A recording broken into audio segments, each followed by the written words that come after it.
یہ نجم الدین الغازی کے پاس جا کر کام کرنے کے لیے تیار ہے۔ 2 دن بعد زین الدین تمہارے ساتھ یہاں سے روانہ ہو کر نجم الدین الغازی کی طرف جائے گا۔ اس وقت ہمارے پاس بہت سے لشکری ہیں جن کا تعلق حماد شہر اور اس کے گرد و نواح کے علاقوں کے علاوہ شیزر شہر اور اس کے مضافات کے قصبوں اور بستیوں سے ہے، لہٰذا یہ سارے لشکری اور چھوٹے سالار بھی زین الدین کے ساتھ کام کرنے کے لیے نجم الدین الغازی کی طرف جائیں گے۔ عماد الدین کا یہ جواب سن کر نجم الدین الغازی کے دونوں قاصد بے حد خوش ہو گئے تھے۔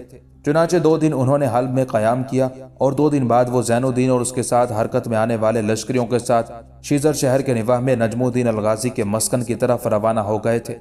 زین الدین ایک روز نجم الدین کے قاصدوں اور اپنے ساتھ حرکت میں آنے والے لشکریوں کے ساتھ نجم الدین الغازی کے مسکن میں داخل ہوا۔ اس کی آمد کی اطلاع پہلے ہی وہاں ہو چکی تھی۔ جو ہی وہ مسکن میں داخل ہوا، نجم الدین الغازی، اس کے بھائی سقمان کے علاوہ ابن ابی عساکر اور اس کے بیٹے اسامہ نے بھی وہاں آ کر شاندار انداز میں اس کا استقبال کیا تھا۔ زین الدین اور اس کے ساتھ آنے والے لشکر کا بہترین انداز میں استقبال کیا گیا۔ مسکن کے اندر شادیانے بجائے گئے اور ایک شاندار جلوس کی شکل میں بڑے تمطراق اور شان و شوکت کے ساتھ نجم الدین زین الدین کو اپنے مسکن میں لے گیا۔ آنے والی شب کو زین الدین کو آرام کرنے کا موقع فراہم کیا گیا اور اگلے روز نجم الدین الغازی، سقمان اور دوسرے سالار ایک جگہ جمع ہوئے۔ پھر لشکر کی تقسیم کا کام سر انجام دیا گیا۔ لشکر کی اکثریت کو زین الدین کے تحت رکھا گیا تھا اور نجم الدین الغازی کے بعد زین الدین کو مسکن کا نائب امیر مقرر کرنے کے ساتھ لشکریوں کا ایک طرح سے سپہ سالار بھی مقرر کر دیا گیا تھا۔ جب یہ سارے انتظامات ہو چکے تب بڑے دکھ بھرے انداز میں زین الدین نجم الدین الغازی اور سقمان کو مخاطب کر کے کہنے لگا، مجھے راستے میں ہی علم ہو چکا تھا کہ ایسٹس اور انارڈس نے ہماری بستیوں پر حملہ آور ہو کر تباہی و بربادی کا کھیل کھیلا ہے۔ مجھے یہ بھی خبر ہو گئی تھی کہ اس حملے میں میرے ماں باپ، میرا دادا، میرے سب بھائی اور میرے بڑے بھائی کبیر الدین کی بیوی تک ان صلیبیوں کے ہاتھوں ماری جا چکی ہے۔ میرے بڑے بھائی کبیر الدین کا ایک بیٹا ہے، نام اس کا میرے باپ پر بدر الدین ہے۔ اس سے متعلق مجھے خبر ہوئی ہے کہ اسے اس کے ننیھال پہنچا دیا گیا ہے، لہٰذا میں آج اپنے اس بھتیجے سے ملنے کے لیے جاؤں گا۔ اس کے بعد چند دن اپنی تیاریوں کو آخری شکل دوں گا، پھر میں ان صلیبیوں کے خلاف ایسا حرکت میں آ جاؤں گا کہ انہیں اس ساری تباہی، اس ساری شکست اور ریخت کا جواب دینا ہوگا جو انہوں نے مسلمانوں کے خلاف ان علاقوں میں کی ہے۔ نجم الدین الغازی اور سقمان دونوں نے زین الدین کی اس تجویز سے اتفاق کیا تھا۔ چنانچہ زین الدین اسی روز اپنے ننیھال کی طرف روانہ ہوا تھا۔ اس کو بتائے بغیر نجم الدین الغازی نے اپنے کچھ دستے مقرر کر دیے تھے تاکہ اس کے اطراف میں رہ کر صلیبیوں سے اس کی حفاظت کا سامان کر سکیں۔